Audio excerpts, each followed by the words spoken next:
Assalamualaikum warahmatullahi wabarakatuh. Alhamdulillah rabbil alamin wassalatu wassalamu ala asyrafil anbiya'i wal mursalin wa ala alihi wa sahbihi ajma'in. Allahumma la ilma lana illa ma 'allamtana fa'alimna ma yanfa'una wanfa'na bima 'allamtana warzuqna 'ilman wa 'amalan mutaqabbala waradallahu ma'an walidina wa masyaikhina wa muallimina wa an awliya'i ajma'in.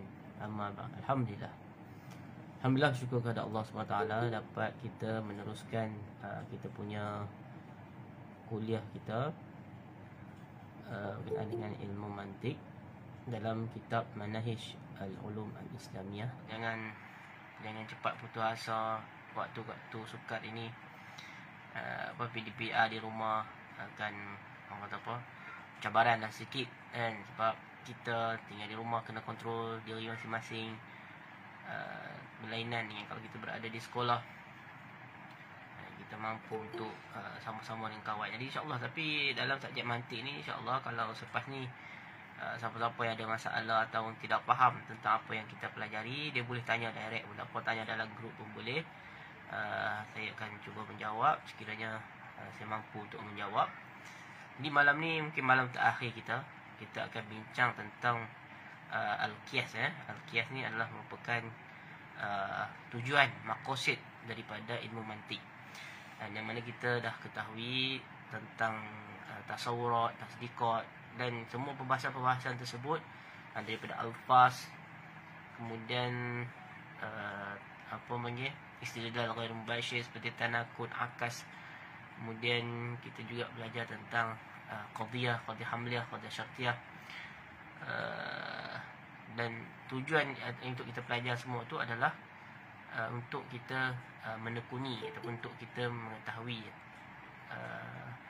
berkenaan dengan Al-Qiyas. Sebab Al-Qiyas ni dia ada sina'ah.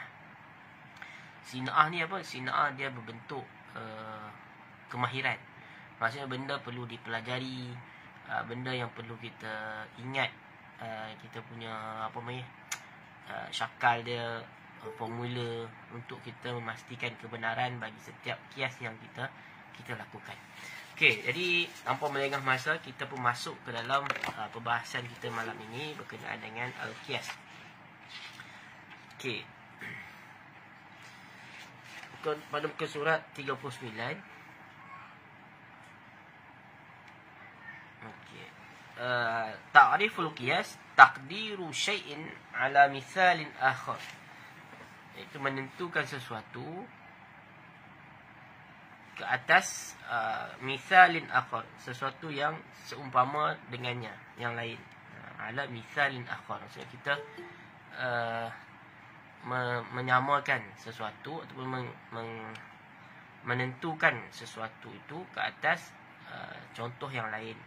Ala mithalin, seumpama dengan dia, sesuatu yang seumpama, seperti dia ada istirak, berkongsi daripada sudut illah, kalau kita masukkan dalam ilmu fiqh. Dari segi istilah, lafzun murakkabun minal qadiyataini fa akthar yalzamu anhuma lizatihima qaulun akhar. Okay, itu lafaz yang murakkab, yang terdiri daripada murakkab ni yang tersusul lah daripada dua qadiyah ataupun lebih, dua qadiyah ataupun lebih, dan terhasil wayalzamu anhuma, maksud terhasil daripada susunan tadi bagi kedua-dua zatnya qaulun akhar, qaul yang lain. Qaul yang akhar ni maksudnya an-natijah, maksud terhasil daripada susunan dua qadiyah yang awal tadi adalah qaul akhar, qadiyah yang lain yang dinamakan sebagai an-natijah di dalam ilmu mantik. Okey, sebelum sesuatu itu dibuktikan dengan kias, maka dia disebut sebagai al-matlub. Ni saya tambah sikit maklumat lah.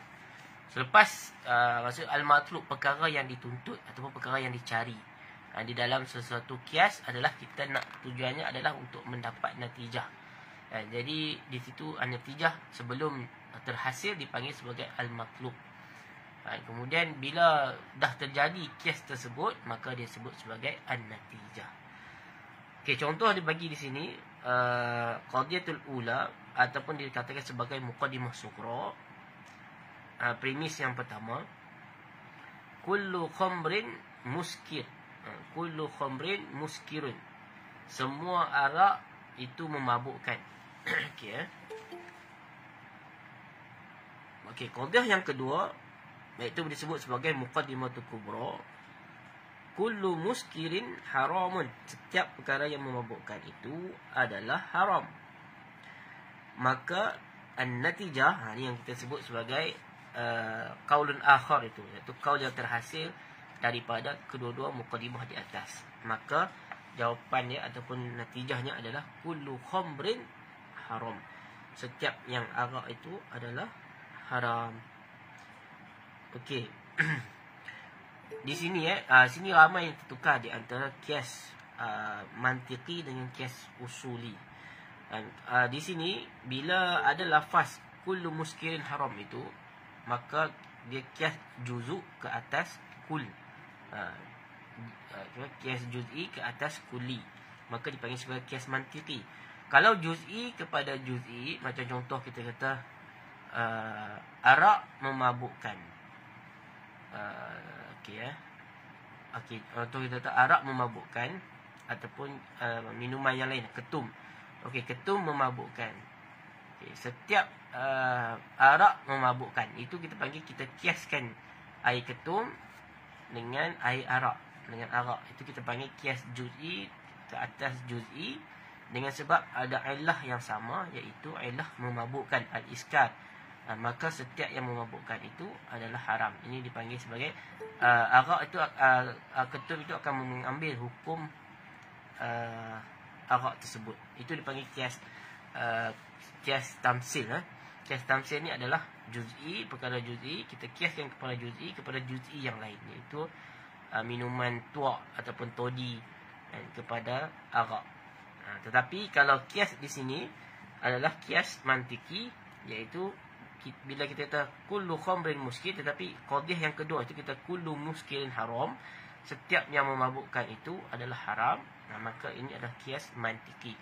Jadi ingat, ni perbincangan fiqh, tetapi kenapa digunakan kias mantiki? Ya, kias mantiki digunakan sebab dia memberi faedah yakin kepada natijah. Okey, sebab ada umur kulliyah, iaitu kullu muskirin haram. Saya dah jelaskan kenapa kaedah kuliah ini dia memberi faedah yakin di dalam kias. Dan perkara yang dikiaskan kepada umur kuliah ataupun qadiyah kuliah ini adalah yakin juga. Okey. Kemudian yang qasimu kias ila kias iqtirani wa kias istisna'i. Kias terbahagi kepada dua, iqtirani dan juga istisna'i. Apa itu iqtirani? Madalla ala natijah bil quwwah. Okey. Apa maksud madalla natijah al quwwah? Okey, quwwah ni adalah sesuatu yang tidak disebut di dalam di dalam muqaddimah. Okey, natijah yang tidak disebut di dalam muqaddimah. Sebab kita nak tengok, nak dapat kullu khamrin haram itu, ni contoh di atas ini adalah kias iqtirani hamli. Jadi kias ini dia tidak disebut natijah secara zahir, secara bil fi'li. Maksudnya dalam muqaddimah kullu khamrin haram itu tidak disebut. Hanya disebut selepas kita dapat muqaddimah sughra dan muqaddimah kubra, barulah natijah itu disebut. Itu maksud dia. Madalla ala natijah bil quwwah. Okey, kemudian al-istisna'i madalla ala natijah bil fi'li, iaitu sesuatu yang menunjukkan natijah secara terus ataupun secara zahir. Macam contoh, natijah itu mesti memang ada di dalam muqaddimah. Contoh kita kata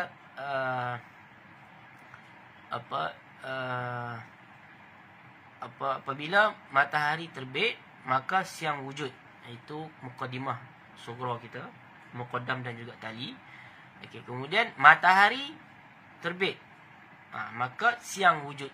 Jadi yang disebutkan sebagai natijah apa yang disebut natijah secara bil kuwah itu yang dimaksudkan. Sebab natijah dia adalah disebut di dalam muqaddimah, iaitu apabila matahari terbit maka siang pun wujud. Muqaddimah kubra dia, ataupun kita kata sebagai qadiyah yang kedua adalah siang wujud maka matahari terbit, ataupun matahari terbit maka siang wujud. Dia mesti muqaddam dengan tali itu kena seiring ataupun selari. Dia tak boleh kalau kita tersebut muqaddam kena sebut tali. Kalau nakid muqaddam maka natijah dia adalah nakid tali. Faham tak? Subut tali tu maksud, subut muqaddam tu maksud benda yang itu berlaku. Matahari memang terbit.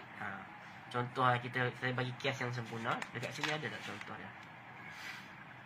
Okey, kalau ada contoh nanti kita tengok contoh kat dalam buku teks lagi senang. Itu kias bagi kias al-istisna'i.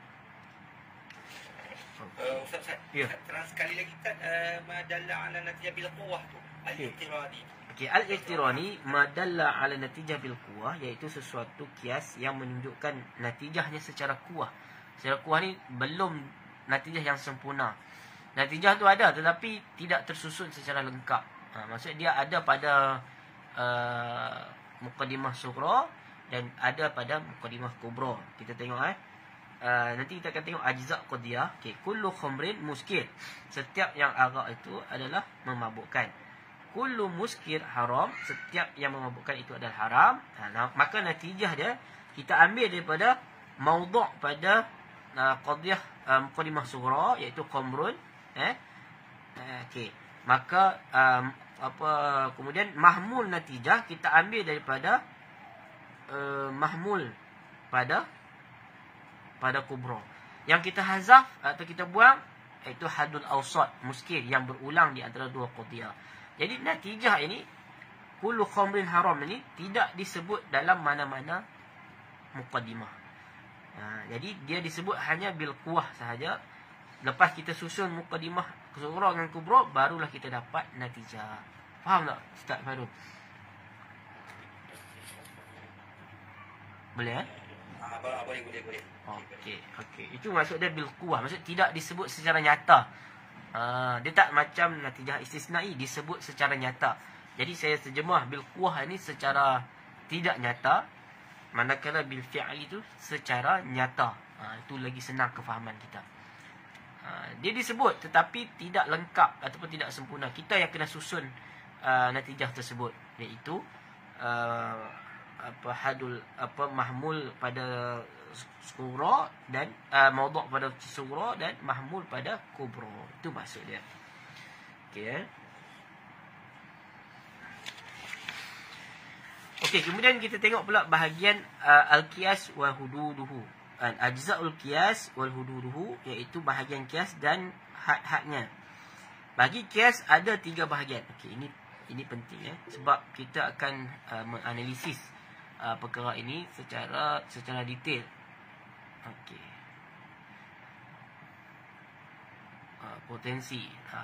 Potential bil quwwah. Okey, ataupun secara nyata ataupun secara tidak nyata. Okey. Terima kasih. Al-ajza' dalam qiyas pertama kita panggil ajza', dia ada muqaddimah sughra, muqaddimah kubra dan juga natijah. Okey, muqaddimah sughra kullu insan haiwan. Okay, kenapa dinamakan muqaddimah sughra? Idah dia sumiyat bi muqaddimati sughra li ihtimaliha al-haddi al-asqari wa huwa mawdu' al-natijah. Dinamakan muqaddimah sughra kerana dia merangkumi hadul asqar, iaitu merupakan maudhu' bagi natijah. Sebab kita akan ambil tadi natijah dia mesti terhasil daripada maudhu' muqaddimah maudhu' muqaddimah sughra dan dia punya satu lagi adalah mahmul bagi muqaddimah kubra. Jadi yang kita hazaf, yang kita buang adalah hadul awsat. Hadul awsat ni yang berulang-ulang di antara muqaddimah tersebut. Okey. Nanti kita tengok hudud qiyas Okey, pertama ajza' dulu. Ajza' iaitu kita tengok apa komponen di dalam setiap qadiyah tersebut, dalam setiap qiyas. Yang kita ada muqaddimah sughra, muqaddimah kubra dan juga natijah. Okey, muqaddimah kubra adalah kullu haiwanin jismin. Kullu haiwanin jismun. Setiap haiwan itu adalah berjisim. Dinamakan muqaddimah sughra li istimaliha 'ala al-hadil akbar. Kerana dia merangkumi hadul akbar, iaitu had di dalam al-qiyas. Okey, nanti kita tengok apa itu had asghar dan juga apa itu hadul awsat, apa itu hadul akbar. Tapi secara jelasnya kita dapati dah, okey, hadul asghar ni adalah dia merupakan maudhu' pada natijah. Yang berulang-ulang itu dipanggil sebagai hadul awsat. Manakala okey, kita tengok kat sini ya, contoh kullu insanin haiwan, kullu haiwanin jismun. Jadi apa yang berulang-ulang dalam kedua-dua qadhiyah ini? Haiwan. Okey okey. Insan, kullu insan itu adalah haddul asghar. Jisim yang bawah sekali itu adalah kullu haiwan jismin itu adalah had akbar. Okey. Jadi kalau nak kenal pasti, contoh kalau kamu pening kan. Okey, kamu tengok dalam kias tersebut dia bagi contoh soalan, dia bagi kias yang lengkap, kemudian dia kata nyatakan ajak kias di dalam ataupun dia tanya hudud kias. Ajak kias ni mungkin senang sikit. Sebab bila muqaddimah sughra ada muqaddimah kubra dan juga ada natijah. Tetapi kalau bab hudud kias, dia pening sikit. Yang tu kita kena pandai sikit. Okay, tak apa, nanti saya akan jelaskan dalam bab hudud al-qiyas. Okay, natijah kullu insanin jismun ajza'u mutafarriqah fi muqaddimati as-sughra wal kubra. Okay, tengok sebab insan maudhu' natijah ini okay, kena cekap sikit. Okay, kita tahu dalam setiap qadhiyah mesti ada maudhu' dan mahmul. Okay, itu jelas yang kita belajar. Kemudian okay, dalam natijah bila kita kullu insan jismun, okay, maka dia terhasil daripada maudhu' muqaddimah sughra dan juga mahmul pada muqaddimah kubra. Jadi kita buang perkataan yang berulang, iaitu haiwan, maka kita dapati yang tinggal adalah kullu insanin jismun. Ini dikatakan sebagai natijah. Bahagian-bahagian yang berpecah mutafarriqah minal muqaddimataini, yang ada pada muqaddimah sughra dan juga muqaddimah kubra. Okey. Kemudian al-hudud hudud al-qiyas. Sempadan kias. Okey, ini penting. Dia ada hadul asghar, hadul awsat dan juga hadul akbar. Tapi kalau kita tahu dia punya apa panggil? Karakter dia, dia punya sifat-sifat dia, identiti dia, senang untuk kita nak tentukan mana satu hadul asghar, mana satu hadul awsat, mana satu hadul akbar. Okey, kenapa dinamakan sumiyal bil hadil asghar? Likauniya fil ghalib aqal afradan minal awsat wal akbar. Kerana keadaan dia itu pada kebanyakannya dia adalah aqallul afrad, benda yang paling minimum kan, daripada awsat dan juga akbar. Sebab kat situlah kita kata contoh Zaid insan wa kullu insan. Jadi Zaid itu adalah afrad yang kurang daripada dalam awsat dan juga dalam al-akbar. Okey, contoh Zaid insan, kullu insan maut, Zaid maut. Wa maudhu' an-natijah. Okey, yang penting hadul asghar ni ciri-ciri dia adalah merupakan maudhu' natijah. Okey. Selalunya hadul asghar ini disebut dahululah. Kemudian hadul awsat, iaitu sumiyal awsat litawassutihi bainal muqaddimatain. Dinamakan hadul awsat kerana dia menghubungkan, dia menjadi perantaraan di antara kedua-dua muqaddimah. Ini sebab tu dia panggil sebagai hadul awsat. Kalau dalam nahwu kita panggil hamzah wasal. Hamzah wasal, hamzah yang menghubungkan. Kalau dalam mantik kita panggil hadul awsat. iaitu yang menghubungkan di antara, menjadi perantaraan di antara muqaddimah sughra dan kubra. Okey, yang kedua ciri-ciri dia huwa mukarrirun fi muqaddimataini. Dia berulang-ulang pada kedua-dua muqaddimah. Sebab tu saya kata kalau soalan dia bagi kias yang lengkap, maka kita tanda dulu yang mana berulang. Maka yang berulang tu dia panggil sebagai hadul awsat. Okey, lepas tu barulah kita senang untuk nak kena pasti mana hadul asghar dan mana hadul akbar. Okey, contoh hadul akbar pula. Yulgha 'inda al-intaj natijah. Maksudnya yulgha ni dihazafkan, ditinggalkan, dibiarkan.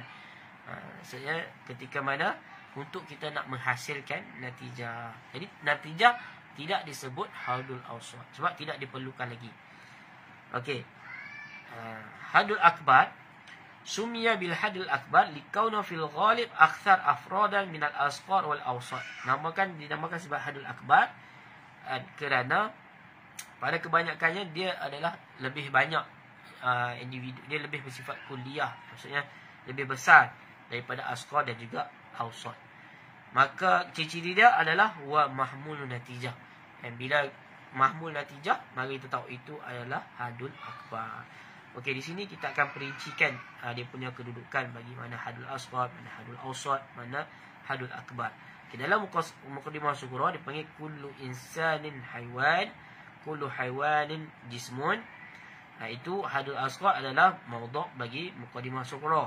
Kemudian apa yang takarrar mutakarrirun ataupun mukarrirun fil muqaddimataini itu adalah hadul awsat, iaitu haiwan.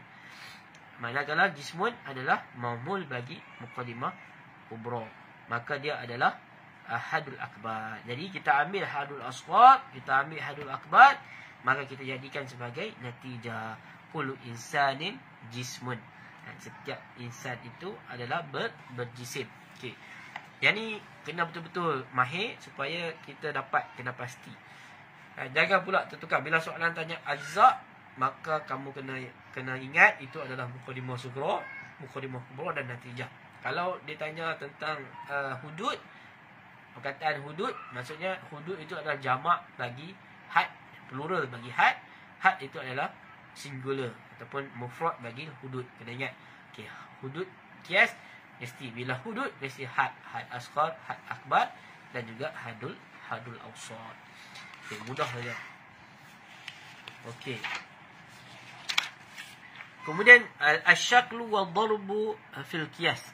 Ni kita masuk dalam bab yang agak teknikal lah maksudnya.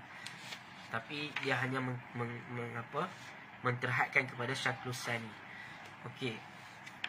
Dalam mantik ataupun dalam kaedah mutakalimin, syaklul awal itu adalah syakal yang paling sempurna dan syakal yang memberi faedah yakin ataupun maklumat yang baharu kepada kita.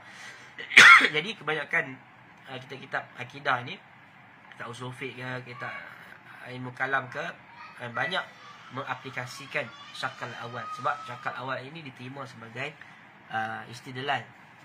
Okey. Kita tengok syakal. Apa itu syakal? Hayatul qiyas. Okey, sekejap. Saya lupa nak terang. Qiyas ini dia ada dua komponen ataupun dia ada dua elemen. Elemen yang pertama adalah elemen maddah ataupun material. Maddah iaitu yang kita bincang tadi. Muqaddimah ini. Apa panggil? Isi ataupun konten bagi setiap muqaddimah. Contoh kullu insan haiwan, kullu haiwan jisim, itu adalah maddah qiyas. Apa panggil? Bahan pada qiyas. Okey, dalam qiyas ada juga dalam satu bahagian lagi adalah disebut sebagai surah. Mantik suri itu disebut suri sebab mantik Aristotle ini dia banyak mementingkan tentang aspek surah, aspek dia punya apa panggil rangka ataupun kita kata sebagai bentuk suri. Itu adalah istilah-istilah dia. Jadi dalam mantik yang pertama tadi kita belajar tentang muqaddimah sughra dan kubra dan juga itu dipanggil sebagai maddatul qiyas. Manakala bentuk dan syakal wa darab ini disebut sebagai suratul qiyas. Kena faham dalam qiyas ada elemen maddah, contents kepada qiyas, kemudian surah, bentuk ataupun syakal bagi sesuatu qiyas. Okey, kedua-duanya mesti selarilah. Mesti ada kedua-dua tersebut mengambil penting tentang hal tersebut. Okey, apa itu syakal? Hayatul qiyas bi'atibari wad'il hadil awsat fil muqaddimataini mawdu'an aw mahmulan. Okey, keadaan ataupun bentuk qiyas dengan mengambil kira iaitu kedudukan hadul awsat di dalam kedua-dua muqaddimah, sama ada hadul awsat itu berada pada kedudukan mawdu' ataupun mahmul. Okey, faham Jadi syakal ini adalah perubahan pada kedudukan hadul awsat. Adakah kedudukan hadul awsat itu berada mawdu' pada muqaddimah sughra ataupun kubra, ataupun hadul awsat tadi berada pada muqaddimah sughra dan kubra dalam keadaan mahmul. Maksud kedudukan hadul awsat itu yang diambil berat. Yang maka dia akan menentukan syakul awal, syakul thani, syakul thalis dan juga syakul rabi'. Daripada kedudukan tersebut dia akan terhasil 4 syakal. Okey. Ad-darab pula, hayatul hasilah, iaitu keadaan yang terhasil minal ijtima'i sughra wal kubra bi'atibari aswat, iaitu keadaan yang terhasil daripada himpunan sughra dan juga kubra berdasarkan kepada aswat, mengikut kepada sur dia. Macam sama ada dia kuli ataupun juz'i. Okey, macam contoh kalau dalam bab syakul awal ijabus sughra wa kuliyatul kubra. Jadi kuliyatul kubra itu dia jadi satu syarat yang perlu dipenuhi oleh syakal untuk menjadi qiyas tersebut mencapai taraf syakal yang pertama. Okey contoh kita tengok kat sini syakul awal. Kullu insan haiwanin. Kullu insanin haiwanun. Setiap manusia itu adalah haiwan. Muqaddimah kubra, kullu haiwanin jismun. Okey, natijah kullu insanin jismun. Ini adalah bentuk syakul awal. Ini kita tak tengok lagi dia punya syarat-syarat syakul awal tu. Memang kita tahu syakal itu adalah kedudukan hadul awsat. Okey, kita tengok yang nombor 1 tu pada muka surat 42. Ayyakuna hadul awsat mahmulan fil sughra wa mawdu'an fil kubra. Okey. Syarat yang pertama bagi syakal awal ni, hadul awsat itu mesti berada pada kedudukan mahmul pada sughra dan mawdu' pada kubra. Okey. Nanti saya bagi dia punya apa panggil peta minda bagi untuk nak memudahkan kita ingat dia punya formula tersebut. Okey, di sini kalau kamu tengok hadul awsat itu menjadi mahmul atau berada pada kedudukan mahmul pada surah muqaddimah sughra dan mawdu' pada muqaddimah kubra. Okey, maka itu menepati syakal yang pertama. Okey, bagi syakal awal, syakal sani, ayyakuna hadul awsat mahmulan fi sughra, iaitu hadul awsat mahmul pada sughra dan kubra sekali. Maksudnya syakul sani ni mahmul pada sughra dan mahmul pada kubra, hadul awsat dia. Jadi perkataan haiwan itu dia berada di belakang bagi setiap qadiyah, bagi setiap muqaddimah sughra dan kubra. Okey, sebab tu kita kata tadi penting untuk kita ingat ajza' dan juga hudud bagi qiyas tersebut, sebab dia kita akan guna di dalam syakal-syakal tadi. Okey, macam mana muncul asyaklu wad darab ni? Okey, syaklu wad darab ni muncul disebabkan oleh kedudukan, perubahan kedudukan hadul awsat bagi syakal, manakala perubahan daripada sudut aswat sughra wal kubra pada aswat itu menjadikan perubahan pada bentuk darab. Okey Okey, syaklul awal kita dah tahu, iaitu hadul awsat dia berada pada mahmul pada sughra dan maudhu' pada kubra. Syaklul sani, hadul awsat dia mahmul pada sughra dan juga mahmul pada kubra. Ini mudah yang nak ingat. Kalau kamu pening, kamu tulis saja. Syaklul awal ni dia mesti mahmul pada sughra, maudhu' pada kubra. Kalau hadul awsat, kalau syaklul sani, kedua-duanya mahmul, sughra dan juga kubra. Okey, syarat intaj syaklul awal. Okey, ini penting. Syarat menghasilkan syaklul awal. Okey, syaklul awal yang pertama syarat dia senang. Ijabus sughra wa kuliyatul kubra. Kamu hafal terus buat formula je ni. Ijabus sughra wa kuliyatul kubra. Okey, bila kita sebut ijabus sughra wa kuliyatul kubra, itu adalah syarat bagi syaklul awal. Okey, apa itu ijabus sughra? Okey, ijabus sughra, dia punya qadiyah yang pertama tu, qadiyah sughra tu, premis yang pertama tadi mestilah bersifat ijab. Ijab iaitu kulliyah ataupun juz'iyah, tetapi dia berbentuk ijab. Dia bukan berbentuk nafi, maksudnya ayat yang tidak ada nafi. Manakala kuliah pada kubra, dia mesti ada kul, tapi tak kisah sama ada mujabah ataupun salibah. Ingat ijabus sughra maksudnya dia mesti ijab, tak kisah sama ada kulli ataupun juz'i. Okey, kalau kuliyatul kubra dia mesti kulli, tak kisah sama ada mujabah ataupun salibah. Jadi bila terhasil tu jadilah 4 adrub. Bila syarat-syarat yang kita ikut tadi, yang kita kena pasti semua, maka kita akan dapat, kita kumpul di sana ada 4 adrub. Ini dipanggil sebagai dorbun. Okey, sebab memenuhi, yang penting memenuhi syarat bagi syaklul awal, iaitu ijabus sughra wa kuliyatul kubra. Okey, contoh dorbul awal. Muqaddimah sughra yang hijau ya.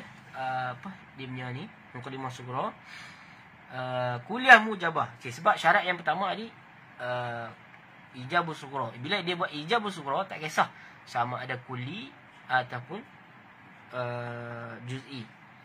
Jadi kat sini bagi contoh, kullu insanin haiwan, maka muqaddimah kubra dia adalah kuliyatul mujabah, kullu haiwanin jismun. Maka natijah dia, kalau kita buang hadul awsat iaitu haiwan, maka kita akan dapat kullu insanin jismun. Itu kaedah penghasilan darbul awal, syaklul awal, darbul awal. Okey, syaklul awal, darbul tsani. Bila kita ikut syarat-syarat tadi, ijabus sughra wa kuliyatul kubra, maka yang dapat terhasil daripada syarat tadi juga kuliah mujabah dan juga kuliah salibah. Sebab kedua-duanya itu masih lagi mengikut syarat-syarat yang ditetapkan, iaitu ijabus sughra wa kuliyatul kubra. Yang pertama, kuliah mujabah dia kullu insanin haiwan, maka syarat muqaddimah kubra la syai'a minal haiwanin bihajarin. Okay, maka kita buang hadul awsat iaitu haiwan, maka yang tinggal adalah la syai'a minal insanin bihajarin. Tidak ada sesuatu pun daripada kalangan manusia itu adalah batu. Okey, maka masih lagi mengikut syarat-syarat dia, maka terhasillah juz'iyah mujabah dengan kuliah mujabah, iaitu ba'dul haiwan insanin, sebahagian haiwan itu adalah manusia, dan kuliah mujabah dia adalah kullu insanin natik. Maka kita apa yang berulang dalam qadiyah tersebut, insan, maka kita buang insan, maka kita buat natijah dia ba'dul haiwan natik. Okay. Senang kalau kita ingat formula, ingat kaedah, ingat dia punya intaj dia. Maksudnya kalau kita buat ijabus sughra wa kubra, maka dia terhasil 4 adrub. Dalam syarat pertama, syarat dia adalah ijabus sughra wa kuliyatul kubra, maka daripada 2 syarat tadi terhasillah 4 adrub. Dia tak ada yang kelima dah, tak ada yang keenam, tidak ada kelima. Macam contoh, kenapa jadi macam ni? Contoh, kita ada 4 balang. Okay. Kemudian kita ada 1 biji guli sahaja. Kemudian kita baling guli kita dalam keempat-empat balang itu, sama ada balang itu, guli tadi dia berada pada balang A, balang B, balang C ataupun balang D. Macam itulah keadaan syakal dan juga dorab tadi. Okey, sebab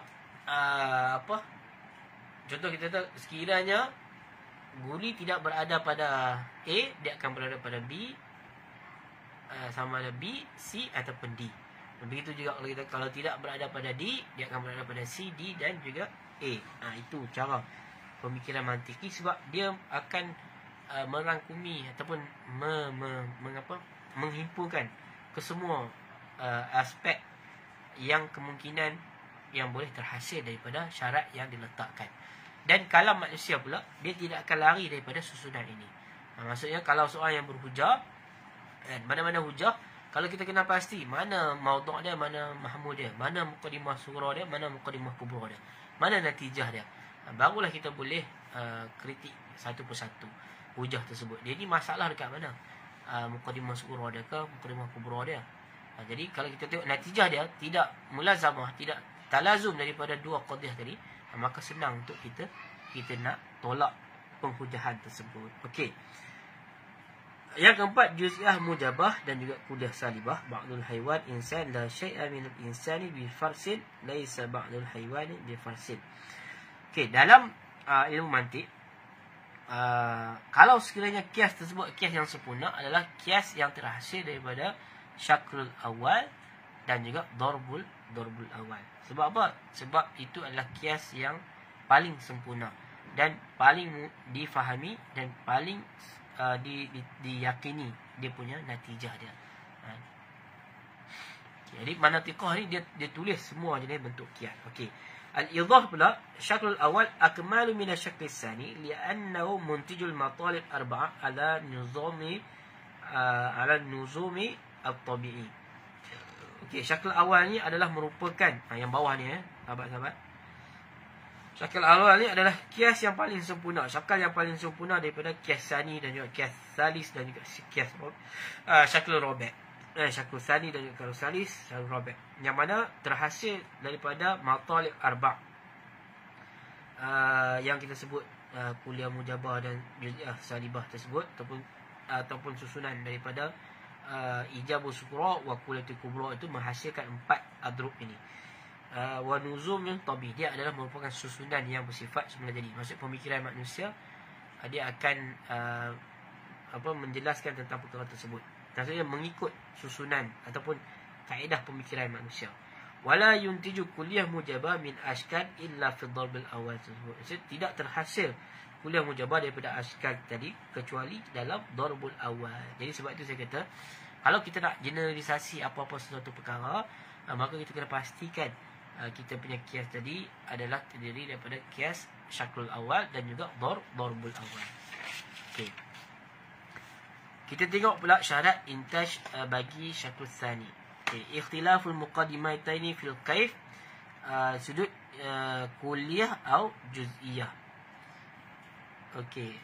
Kuliah syarat yang kedua adalah kuliah fil kubra. Jadi dia hanya satu syarat saja. Bila kuliah fil kubra, maka kita tengok itu sama ada dia mujabah ataupun salibah. Kalau syarat yang pertama tadi, ikhtilaf muqaddimatain, kedua-dua muqaddimah tadi surah dan kubra berbeza daripada sudut kaif. Kalau kita ingat sudut kaif tu apa? Okey, ijab dan juga salab. Maksudnya muqaddimah kubra sughra mesti ijab, manakala muqaddimah kubra mesti salab ataupun terbalik. Muqaddimah sughra salab, muqaddimah kubra itu ijab. Maka dah terhasil daripada syarat ini menghasilkan 4 adrub ataupun 4 darbul. Darbul awal, darbul tsani, darbul tsalits dan juga darbul rabi'. Okey, kita tengok dia punya contoh beserta dengan contoh bagi perkara ini.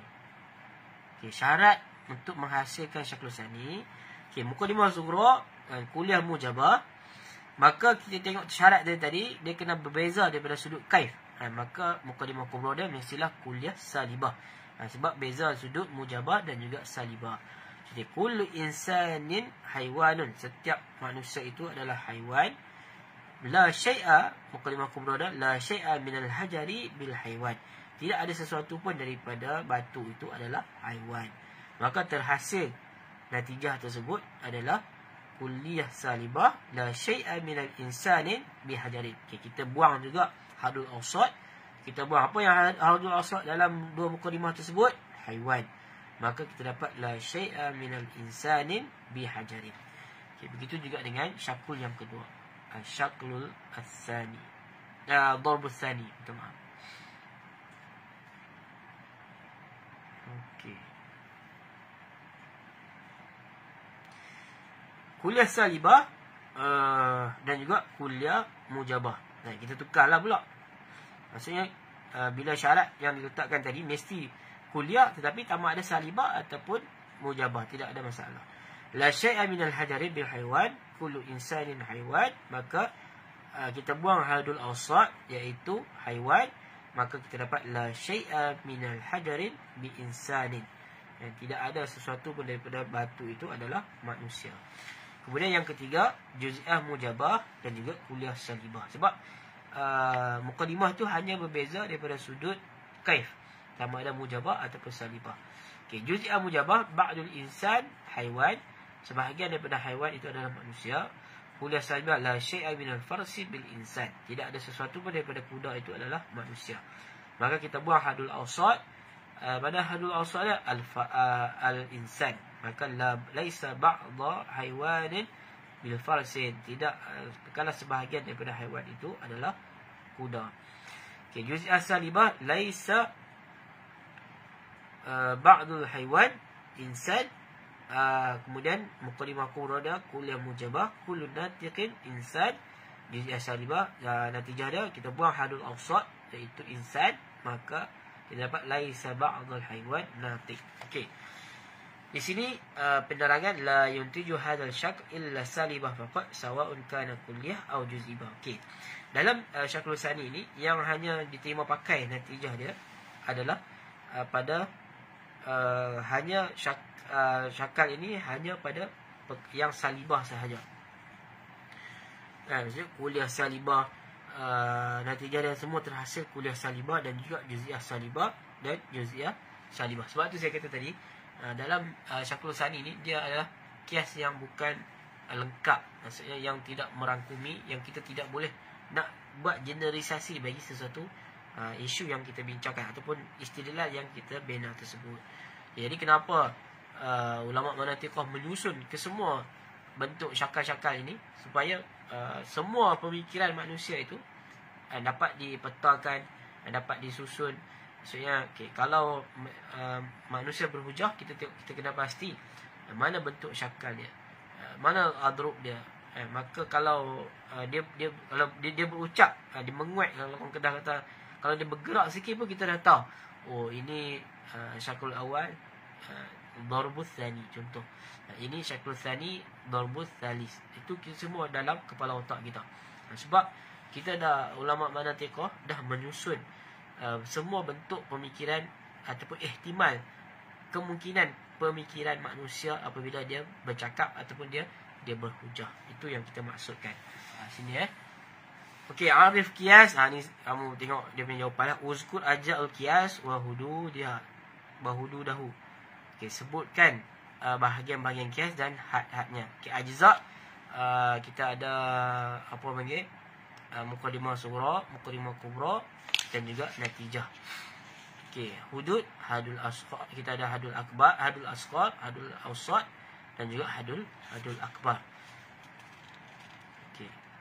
Kemudian pula kalau contoh soalan dia suruh ta'yinkan mana maudhu', mana mahmul, tu kamu senanglah sebab kita dah belajar dalam bab qadhiyah tadi.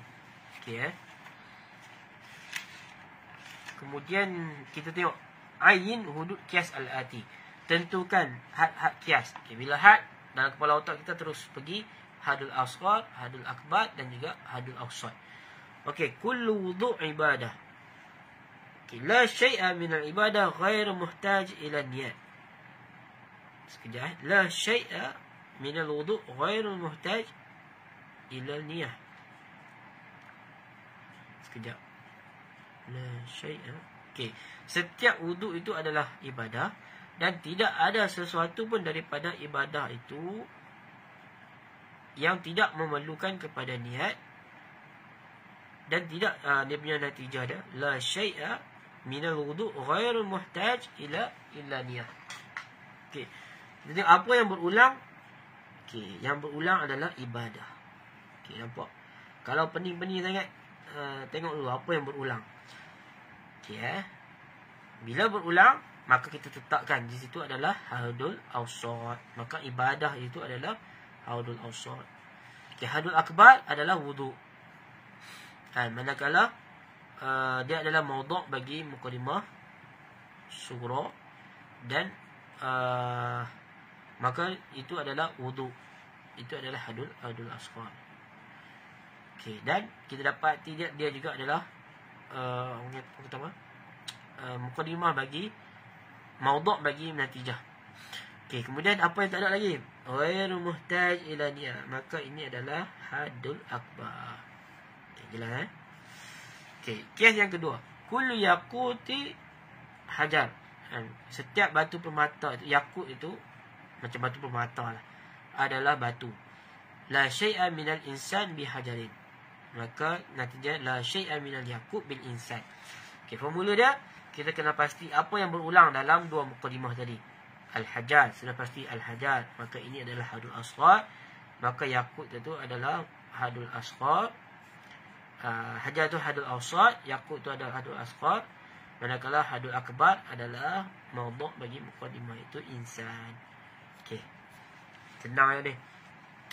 Okey, bila kita dapat formula dia senang. Ba'du tulab mujtahid, yang ketiga kullu mujtahidin mahbub, ba'du tulab mahbub. Okey, semua sebahagian pelajar itu adalah rajin. Setiap yang rajin itu dicintai atau disukai, dan sebahagian pelajar yang disukai. Okey, jadi apa yang berulang? Mujtahid, sudah pasti mujtahid. Maka mujtahid itu kita letak bahagian hadul awsat. Tulab itu adalah hadul asghar, dan mahbub itu adalah hadul akbar. Okey, contoh faham Okey, kemudian soalan jim, bayyin na'u syakl wa darab lil qiyas al-ati. Okey, ni kena pastikan baliklah. Okay, kena ingat syarat dan juga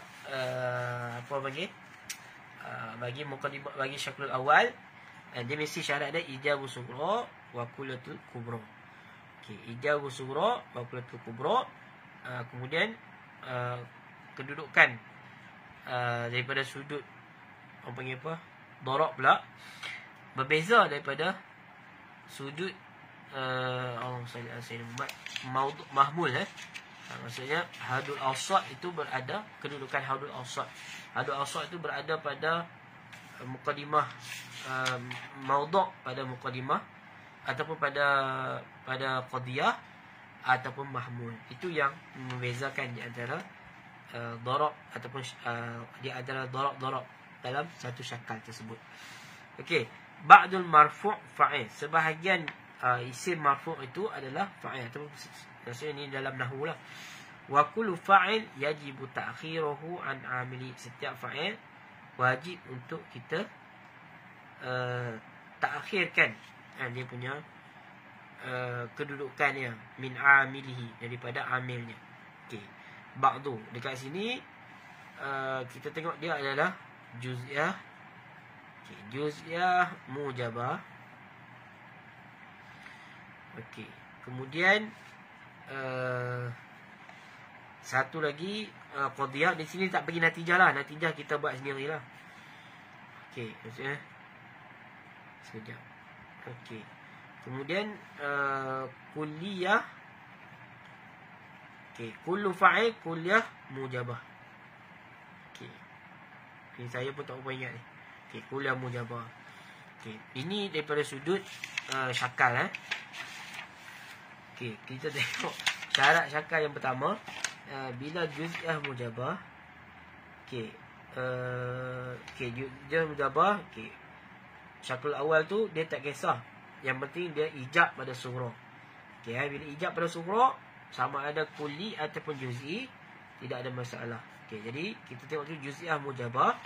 Sebab ini adalah juz'iyah mujabah, kemudian dia adalah kulliyah mujabah.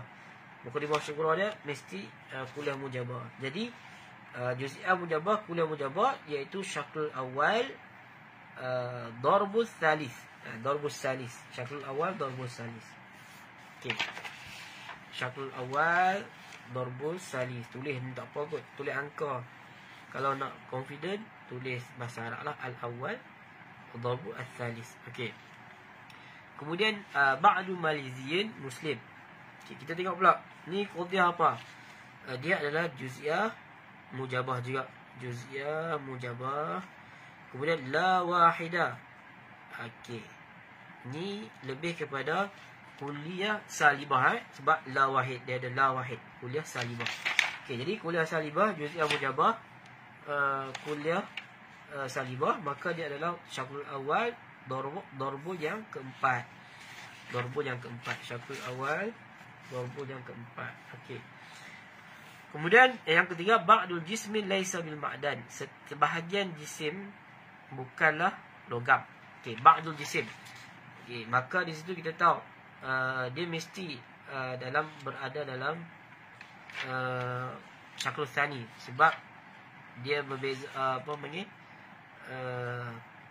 saya Muhammad.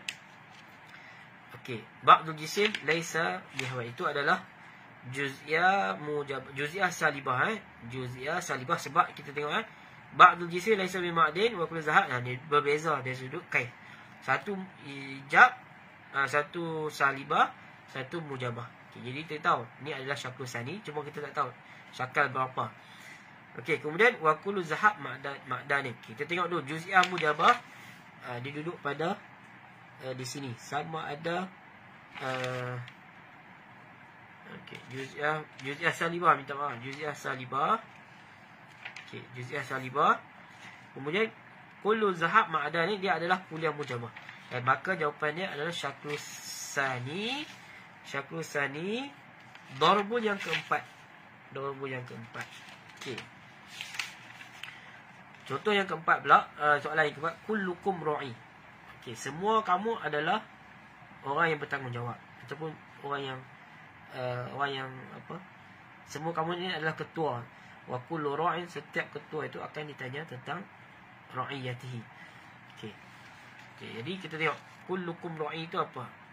Kuliah mujabah. Kuliah mujabah. Wa kullu ra'in mas'ulun an ra'iyati. Setiap itu adalah kuliah mujabah jugalah. Okey, kedua-dua ni adalah kuliah mujabah. Okey, kalau kuliah mujabah mesti kita tengok itu mesti syaklul awal sebab dia tidak perlu pada perbezaan di antara kedua-dua qadiyah tersebut. Mukadimah sughra dan juga mukadimah kubra. Jadi kalau kita tengok kuliah mujabah, maka dia adalah syaklul awal darbul awal. Syaklul awal darbul yang pertama juga. Okey. Itu cara kaedah untuk nak menjawab. Cuma kena ingat dia punya apa panggil kedudukan ataupun syarat-syarat. Kalau kita tengok syarat intaj syaklul awal, ijabus sughra wa kullatul kubra. Kalau syarat bagi syaklul tsani, ikhtilaf muqaddimatain fil kaif, sama ada kuliah juz'iyah, mesti berbeza dari sudut kaif, kedua mukadimah, satu mujabah, satu salibah. Jadi terhasil empat syakal. Okey, agak-agak boleh ingat tak benda tu. Nanti insya-Allah saya akan bagi formula yang lebih mudah untuk kita nak ingat tentang syarat-syarat ini. Dan bila kita letak syarat tu, maka automatik dia akan terhasil 4. Contoh saya bagi. Okey, berapa tambah berapa jadi 4. Bila kita letak syarat, kita nak soalan yang berapa tambah berapa jadi 4. Maka kita akan bukakan 1 tambah 3 pada 4, 2 tambah 2 4, 3 tambah 4 tambah 0 pun 4. Jadi berapa kemungkinan yang ada. Maksud dia begitu. Jadi bila kita letak syarat bagi setiap syakal itu, maka kita akan tahu kemungkinan ataupun benda yang terhasil daripada syarat tersebut. Okey. Selesai untuk mantik malam ni. Kalau ada apa-apa soalan, ustaz yang kedua tu mahmulnya dua-dua muslim, maka 10 tsani makan. Setiap minta maaf. Okey, darbu yang ketiga, soalan tu syaklul tsani darbu yang ketiga. Okey, kebetulan. Mudah-mudahan sikit sebanyak kelas ni boleh membantu untuk memahami dengan ilmu mantik ni dengan baik. Dan cuma dalam aspek syaklan dan juga apa panggil darbul ini, kita perlu mahirkan dirilah untuk apa panggil ingat dia punya formula, dan mungkin ada formula yang lebih mudah. Maksudnya bila kita letak syaratkan itu, maka akan secara automatik terhasil darab dan juga syakal yang ingin dibentuk tersebut. Jadi insyaAllah saya akan kongsikan peta minda yang lebih mudah untuk kita ingat syakal dan juga darab. Jadi setakat itu untuk malam ini dan juga untuk kelas kita PDPR mantik ni. Jadi apa yang kurang saya mohon maaf, dan sekiranya ada apa-apa persoalan lepas ni kita boleh bincang dalam grup, dan sekiranya ada apa-apa tambahan insya-Allah kita akan masukkan ataupun beri maklumat dalam grup tersebut. Jadi setakat itu untuk malam ni, dan terima kasih atas kerjasama dan juga usaha komitmen yang diberikan. Jadi mudah-mudahan dapat memudahkan kita untuk memahami ilmu-ilmu Islam ini, supaya bila kita memahami ilmu mantik, maka kita akan dapat membuka pintu-pintu ilmu-ilmu lain yang lebih banyak lagi di luar sana. Jadi untuk setakat itu malam ini, wallahu ta'ala alam. Assalamualaikum warahmatullahi wabarakatuh.